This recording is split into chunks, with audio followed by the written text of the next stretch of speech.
Hi, we're back. Good morning. Morning. Morning, sis. Hi. Hope you had breakfast. Waffles and hot chocolate.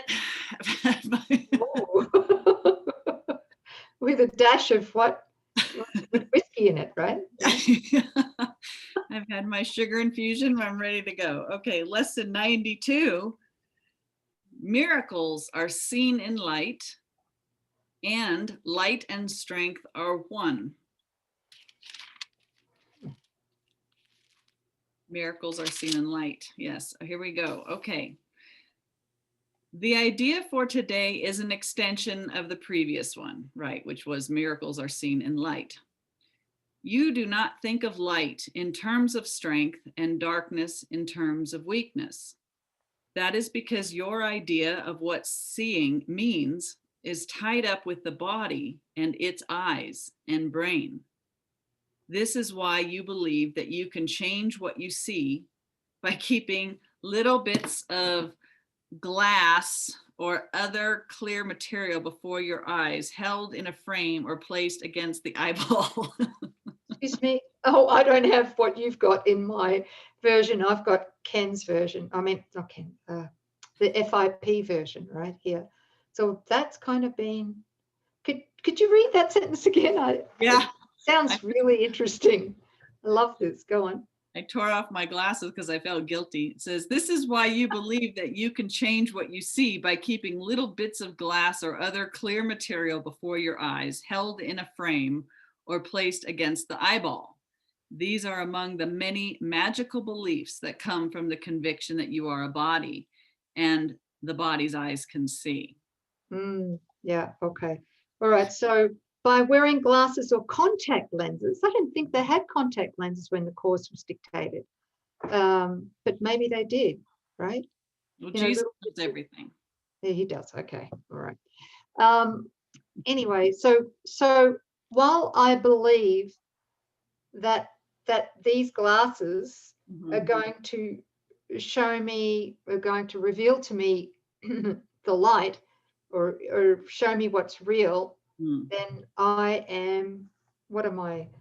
Damned to hell. Oh, gone, right? My glasses are my salvation. Yeah. Okay, yeah. Good. All right. Well, I think this is a great place just to remind ourselves from the other previous lesson that we made the body as the concrete wall and the five physical senses, so we don't actually see the light. This is all part of the ego curtain that we drew across the light so we would actually be in darkness. Well, I have to agree with you. In my own experience, the body has been my greatest distraction in life.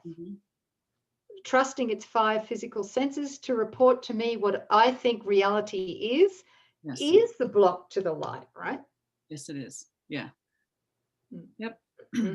Okay. You also believe the body's brain can think. No. Are you kidding me? Not me. Wait a minute. Hang on. Now you're going too far. Isn't the brain everything? I could be very naughty here and bring in another. No. Yeah. Okay. But the brain's everything, isn't it? I guess with my background, it's even tough for me to accept that. I think that the brain is shooting impulses under the skull, and this gray matter is really the source of anything at all. But most people do believe that because that's the way the world's educated. Okay, so the brain's thinking is getting its thoughts from a dark thought system. Is that correct? Yes. So that would mean that this dark thought system, called the ego thought system, which is entirely impersonal, and it's a closed circuit, right, of darkness. Just think of a black ball of darkness, right? So so the brain is plugged in to that darkness. Yeah. All right, let me just step this through through, right? Okay. All right. So, and it's a closed circuit. And this brain has plugged in all the 5 physical senses. Yeah. So that they're all plugged into this same closed circuit of darkness. Yes. Okay. So next thing that's come into my mind is, so I can't have an original thought. Oh. No. So now, does everyone else have the same closed circuit? Oh, geez. Oh. That's an analogy, sis. Okay. All right. I will, I'll stop. It's just very funny. It is very funny. Okay. So the brain can't think. No. Well, he's saying you also believe that the body's brain can think, and that's the way we've been educated. He says, if you but understood the true nature of thought, you could but laugh at this insane idea as we are now. It is as if you thought you held the match that lights the sun and gives it all its warmth. That's so funny. Oh, he's got such a sense of humor. I think that's a great analogy. Or that you had the universe imprisoned in your hand, securely bound until you let it go. The universe. It says the world here. That's a bit of a stretch. It says in the FIP version that you held the world within your hand. Well, that's just one planet out of billions. Right? Let's go with I like universe. I like universe too. It's more accurate. Yeah. Yet this is no more foolish than to believe the body's eyes can see, the brain can think. Wow. So how insignificant, how ridiculous is it to think that this body actually houses us or can do anything? It is God's strength in you that is the light in which you see, as it is his mind with which you think. His strength denies your weakness. It is your weakness that sees through the body's eyes, peering about in darkness to behold the likeness of itself, the small, the weak, the sickly and the dying, those in need, the helpful and afraid, the sad, the poor, the starving, and the joyless. These are seen through eyes that cannot see and cannot bless. Why? Because there's no truth, because we're still looking in the dark and we're seeing what has never been created by God. So we're seeing what the darkness made, which is total illusion. Totally, yes, total illusion. I just keep coming back to this visual of this black void, peering into this void, trying to make sense of seeing movement in there and deciding what it is and what it's for, and thinking that it's real, and using a body to interact and see it, and none of it's true. Okay, strength overlooks these things by seeing past appearances. Here we go. Strength is what is required. Strength overlooks these things by seeing past false appearances. It keeps its steady gaze upon the light that lies beyond them. It unites with light, the strength. It unites with light, of which it is a part. It sees itself. Oh, chills. Okay. Yeah, me too. I got it too. You too. See? One mind, sis. Just one mind. Just one mind. Communication is happening. So the strength in us, right, looks beyond false appearances to unite with itself, the truth, the light behind the false appearances, and that's in us. That strength's already part of what we are. So the strength in us, sees itself in the light. It brings the light in which your self, capital S, appears. It brings the light in which yourself appears. In darkness, you perceive a self that is not there. So you can't know yourself in the absence of the light, but the strength brings the light so that you can recognize your true identity. Strength is the truth about you. Weakness is an idol falsely worshipped and adored, that strength may be dispelled and darkness rule where God appointed that there should be light. Strength comes from truth and shines with light its source has given it. Weakness reflects the darkness of its maker. It is sick and looks on sickness, which is like itself. Did you want to say anything about that? All I want to say is, for me, the most important part of this, or the first step that allows the light to shine through, is the willingness and the discipline or vigilance to look past appearances of darkness. Mm-hmm. Okay, to be, because if we're not going to look past the appearances of darkness, we're still going to believe they're real, Mm-hmm. right? And then we're not going to open up to really see the light and join with that light beyond the appearance of darkness. Right. Did you want to? Yeah. And just the entire ego thought system, where it's a wish to be, mythical me, that necessarily means that we have to be weak. We're denying the strength that joins with the light because we didn't want the light. We wanted the darkness, and darkness is weakness. So, what we are is infinite, unlimited, powerful beings, spiritual beings. We're now reduced to a mortal, limited, finite thought, this belief, not even a thought, a belief of ourselves. And we can do no more than what this body allows us to do.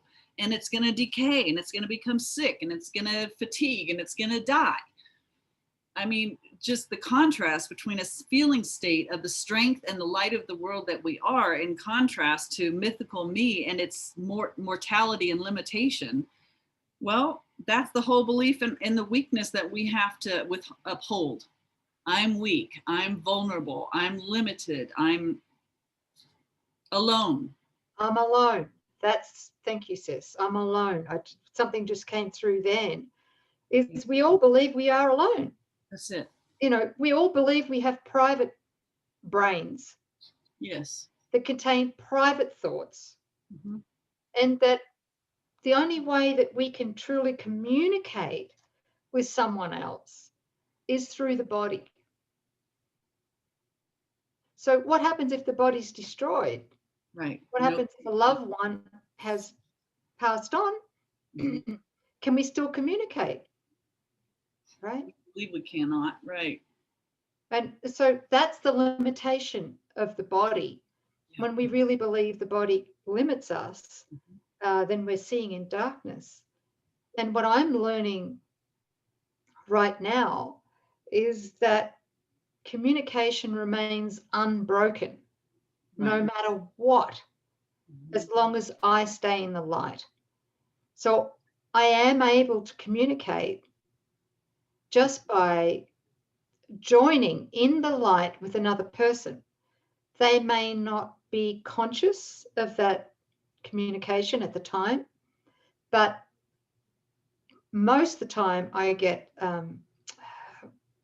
reassurance that a miracle's occurred because of that communication. You too. You've done it many times with me. I mean, we won't go into details, but you and I have actually been living 50 miles apart. Mm-hmm. And on the same night, at the same time, we dreamed the same dream. It's true. That's true. So, yeah. Yes, thanks for this. Seeing in the light. So the light, and because that is our strength, that our unlimited power and ability is found, right? But while we want to be mythical me, we're going to collude with the belief that we're weak and vulnerable, and that communication has to be body to body, or joining has to be body to body. Okay. Thank you. Truth is a savior and can only will for happiness and peace for everyone. It gives its strength to everyone who asks in limitless supply. It sees that lack in anyone would be a lack in all, and so it gives its light that all may see and benefit as one. Its strength is shared, that it may bring to all the miracle in which they will unite in purpose and forgiveness and in love. Weakness, which looks in darkness, cannot see a purpose in forgiveness and in love. It sees all others different from itself and nothing in the world which it would share. It judges and condemns, but does not love. In darkness, it, weakness, remains to hide itself and dreams that it is strong and conquering, a victor over limitations which but grow in darkness to enormous size. It fears and it attacks and hates itself, and darkness covers everything it sees, leaving its dreams as fearful as itself. No miracles are here, but only hate. It separates itself from what it sees, while light and strength perceive themselves as one. The light of strength is not the light you see with the body's eyes. It does not change and flicker and go out. It does not shift from night to day and back to darkness till the morning comes again. The light of strength is constant, sure as love, forever glad to give itself away because it cannot give but to itself. No one can ask in vain to share its sight, and none who enters its abode can leave without a miracle before his eyes, and strength and joy abiding in his heart. The strength in you will offer you the light and guide your seeing, so you do not dwell on idle shadows which the body's eyes provide for self-deception. Strength and light unite in you, and where they meet, yourself stands ready to embrace you as its own. Such is the meeting place we try today to find and rest in, for the peace of God is where yourself, his son, is waiting now to meet itself again and be as one.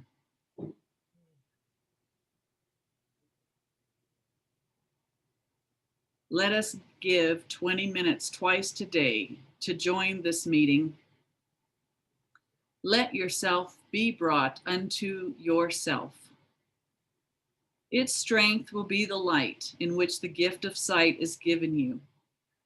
Leave then the dark a little while today, and we will practice seeing in the light, closing the body's eyes and asking truth to show us how to find the meeting place of self and self, where light and strength are one. After the morning meeting, we will use the day in preparation for the time at night when we will meet again in hope and trust. Let us repeat as often as we can the idea for today and recognize that we are being introduced to sight and led away from darkness to the light where only miracles can be perceived. Beautiful. So miracles are seen in light, and light and strength are one. Recognizing the strength that's already within us, using that strength to overlook appearances to join with the light behind it, which is our holy self. The gap between what we think we are and what we truly are is closed. In that light, we see that there's that shift in perception or the miracle. Yep. Love it. You know, I'm very aware at the experience level right now that as we're reading these lessons, there's definitely a divine transmission, which is a bolt of light that is piercing the darkness of every mind and heart that opens itself to receiving this with us. So thank you. And thank you, sis, for joining us as well and doing this together with me, you know. No, thank you, sis. I just wanted to bring up, you know, in the last lesson, as you were reading, that question that kept coming up, the question of, you know, what am I? And he was encouraging us to sit with that. Well, I got an answer to it, but I didn't bring it up because my guidance was to give the listener an opportunity to ask that question and receive their own response. But I want to share it today, that when I asked the question, or I heard you read the question, what am I? The answer came in very clear to my awareness that I am, or we are, the light in which God sees. And I felt that. And I kind of went quiet for the second half of what you were reading in lesson 91, as that really just kind of dropped in, to recognize that we are the means for which God knows itself. You know, when we say we are the light of the world, you know, we are God's extension, and the ego is just this thought that we could fall asleep, which would prevent God from knowing itself through its ideas or through its creation. And that's the arrogance of the ego. But what we are in truth, you know, is the light in which God sees or knows, I guess would be even a better way. But the way it came in was, I am the light in which God sees. Sees itself, sees its creation, appreciates, loves, extends. We are the means for God. So we're the means by which God extends his love. And that God knows itself. He can only know himself by extending what he is. Yes. And that's how we get to know ourselves, right? Right. Same, by extending what we are. Yes. Right. And here in the dream, that function is forgiveness. Right.